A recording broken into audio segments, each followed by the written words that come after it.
Assalamualaikum warahmatullahi wabarakatuh. Perkenalkan, nama saya Damira, NIM 1803136, berasal dari Micro Teaching kelas G. Pada kesempatan kali ini, saya akan mempraktekkan bagaimana cara memberikan variasi dan stimulus dalam pembelajaran. Nah, pada kesempatan kali ini, materi yang akan saya bawakan adalah materi tentang ekosistem. Oke. Baik, Ananda sekalian, seperti yang telah dipaparkan tadi, bahwa kita pada hari ini akan mempelajari tentang ekosistem.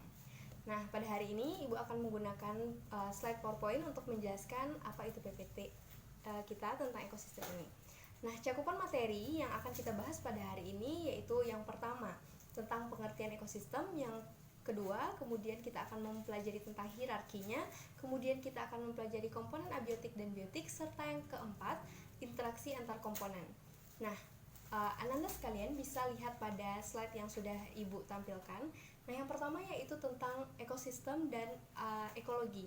Nah, tentunya kedua kosakata ini Ibu sandingkan karena keduanya itu memiliki hubungan, di mana ekosistem itu merupakan hubungan timbal balik antara makhluk hidup dan lingkungannya, dan ekologi itu adalah ilmunya.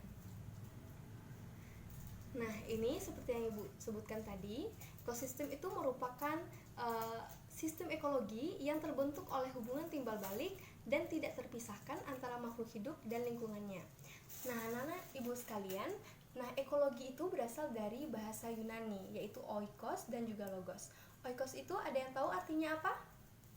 Iya, benar sekali. Oikos itu berarti rumah atau tempat tinggal, sedangkan logos itu berarti ilmu. Jadi, kalau kita kaitkan ekosistem dan ekologi itu tentunya akan sangat saling berhubungan, karena ekologi itu merupakan ilmu yang mempelajari tentang ekosistem. Oke, kita lanjut ke slide berikutnya. Ini yaitu tentang hierarki kehidupan. Nah, kalau misalnya kita bahas secara rinci, itu kita akan menemui atom, molekul, kemudian ada sel, organ, sistem organ, organisme, populasi, kemudian ada apa lagi? Komunitas, kemudian ekosistem, kemudian bioma dan biosfer. Nah, kalau misalnya kita kecilkan skopnya, maka yang akan kita bahas di dalam pembelajaran ekosistem itu ada apa saja? Coba jelaskan, Saudari Putri. Oke, ada yang bisa melanjutkan penjelasan dari Putri? Silakan, Via. Iya, sudah benar ya yang sudah dijelaskan oleh Putri dan Via tadi, dimana kalau misalnya kita membahas tentang hierarki di lingkup ekosistem, maka kita akan menemui organisme. Nah, organisme ini merupakan sebuah individu, misalnya kita, atau seekor ayam, kemudian seekor sapi, seekor kambing, seekor lainnya. Kemudian di tingkat di atasnya ada populasi. Nah, populasi itu merupakan kumpulan dari individu yang sejenis. Contohnya apa, Fauzia? Iya, kumpulan sapi, kumpulan kambing, dan lain sebagainya. Kemudian ada komunitas. Komunitas itu sudah lebih kompleks lagi dari populasi. Di mana contoh komunitas itu misalnya di sebuah padang rumput ada populasi si kambing, kemudian ada populasi sapi, dan lain sebagainya. Kemudian di tingkat di atasnya yaitu ada ekosistem, misalnya ekosistem sawah yang lebih kompleks lagi. Kemudian kumpulan dari ekosistem itu akan membentuk bioma, dan kumpulan dari bioma akan membentuk biosfer. Oke. Selanjutnya kita akan mempelajari tentang komponen ekosistem. Nah, komponen ekosistem itu ada dua, komponen hidup dan yang tidak hidup. Atau komponen yang tidak hidup ini kita sebut dengan komponen abiotik, dan komponen yang hidup itu disebut dengan biotik. Nah, tentunya komponen biotik dan abiotik ini sudah dipelajari juga di SMP kan, anak-anak Ibu sekalian? Iya. Coba dijelaskan terlebih dahulu, Ibu ingin melihat seberapa anak-anak Ibu masih ingat tidak dengan materi yang sudah dipelajari di SMP waktu itu. Ya, ada yang mau? Oke, Yogi, silakan. Iya, ada yang bisa mencontohkan?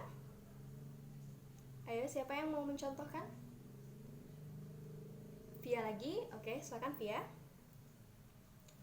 Iya, sudah benar ya. Jadi Ibu jelaskan lagi. Nah, pada slide ini ada komponen biotik namanya. Biotik ini berarti seperti yang Ibu bilang tadi, artinya itu hidup. Nah, komponen biotik ini pada suatu ekosistem adalah makhluk hidup itu sendiri. Sebab ekosistem itu tidak akan pernah terbentuk tanpa adanya populasi dari makhluk hidup di dalamnya. Nah, keberadaan makhluk hidup itu kemudian membentuk suatu rantai makanan dalam suatu ekosistem. Jadi ada keterkaitannya. Nah, contohnya seperti yang sudah dicontohkan tadi. Kalau misalnya kita bawa ke organismenya, ada organisme autotrof, organisme heterotrof, dan juga pengurai atau dekomposer. Nah, selanjutnya kita akan mempelajari tentang komponen abiotik. Nah, komponen abiotik ini tentunya adalah komponen yang tidak hidup. Dengan kata lain, komponen abiotik ini adalah komponen yang terdiri dari benda-benda yang bukan makhluk hidup. Bukan yang seperti yang kita contohkan di komponen biotik sebelumnya, tetapi ada di sekitar kita dan ikut mempengaruhi keberlangsungan hidup. Nah, contohnya ada yang bisa mencontohkan? Oke, silahkan Tama. Iya, sudah benar yang dijelaskan oleh Tama tadi. Ada suhu, ada sinar matahari, ada air, angin, udara, dan segala macam benda yang tak hidup yang tentunya akan mempengaruhi si makhluk hidup. Karena itulah ekosistem itu disebut dengan hubungan timbal balik antara makhluk hidup dan lingkungannya. Nah, anak-anak sekalian, tadi ada tuh Tama menjelaskan suhu itu salah satu komponen dari abiotik. Nah, Ibu ingin tanya nih, kira-kira apa hubungan dari suhu yang merupakan komponen abiotik itu dengan metabolisme makhluk hidup? Ada yang bisa menjelaskan? Ada yang bisa menjelaskan? Ibu kasih keyword ya, keywordnya yaitu enzim. Ya, ada yang bisa menjelaskan anak-anak ibu sekalian? Oh, Reni, oke. Silakan Reni. Iya, sudah benar yang dijelaskan oleh Reni tadi. Jadi, metabolisme itu kan merupakan reaksi kimia yang terjadi di dalam tubuh makhluk hidup. Nah, reaksi kimia ini tentunya akan melibatkan si enzim-enzim. Nah, enzim-enzim ini proses kerjanya itu, kinerjanya itu dipengaruhi oleh suhu. Nah, kalau misalnya enzim ini bekerja di suhu yang tinggi, dipengaruhi oleh suhu yang tinggi, maka dia akan terdenaturasi. Kemudian kalau misalnya di suhu yang rendah, dia bisa tidak aktif atau tidak berlangsung kerjanya, seperti itu. Sehingga si suhu ini tentunya akan mempengaruhi enzim yang akan mempengaruhi juga metabolisme dari makhluk hidup. Sampai di situ paham anak-anak ibu sekalian? Oke. Selanjutnya, silahkan dilihat slide-nya.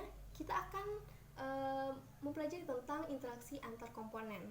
Nah, perhatikan baik-baik anak-anak ibu sekalian. Di sana ada 4 interaksi antar organisme, kemudian antar populasi, komunitas, dan juga interaksi antar komponen abiotik dan biotik. Nah, yang pertama, kita akan mempelajari tentang interaksi antar organisme. Nah, antar organisme itu contohnya adalah misalnya simbiosis mutualisme, kemudian apa lagi? Iya, parasitisme dan lain sebagainya. Kemudian ada interaksi antar populasi. Nah, interaksi antar populasi ini misalnya contohnya kompetisi, kemudian alelopati, kemudian interaksi antar komunitas. Misalnya antar komunitas sawah dan antar komunitas sungai. Nah, yang kemudian interaksi, kalau misalnya kita contohkan nih, interaksi komunitas sawah dan komunitas sungai. Nah, itu nantinya akan membentuk suatu aliran energi yang lebih kompleks lagi. Kemudian yang terakhir yaitu interaksi antar komponen abiotik dan biotik, yang misalnya ekosistem sawah yang lebih kompleks, kemudian ekosistem kolam. Kalau misalnya di sekolah ini contohnya ada ekosistem apa saja? Ya, ada ekosistem kolam karena di sekolah kita ada kolam, kemudian ada ekosistem dari taman. Nah, baik anak-anak ibu sekalian, seperti yang sudah ibu jelaskan tadi, bahwa pada hari ini setelah ibu jelaskan materinya tadi, kemudian kita akan melakukan pengamatan mengenai ekosistem. Nah, karena di dalam sekolah kita ini ada 2 kolam ikan, kemudian juga ada 1 taman, maka ibu akan dibagi menjadi 3 kelompok saja, yaitu yang pertama bertugas untuk mengamati kolam ikan pertama, kelompok kedua untuk kolam ikan kedua, dan kelompok ketiga yaitu untuk melakukan pengamatan di taman. Nah, anak-anak ibu sekalian, silahkan nanti dianalisis apa-apa saja komponen abiotik, kemudian komponen biotik, serta interaksi antar komponen yang terjadi di kolam 1, kolam 2, dan juga taman kita. Kemudian langsung diisi di lembar kerjanya. Nanti kita akan melakukan presentasi kelompok. Baiklah, demikian video praktek untuk memberikan variasi dan stimulus dalam pembelajaran. Terima kasih atas perhatiannya. Wabillahi taufiq wal hidayah. Wassalamualaikum warahmatullahi wabarakatuh.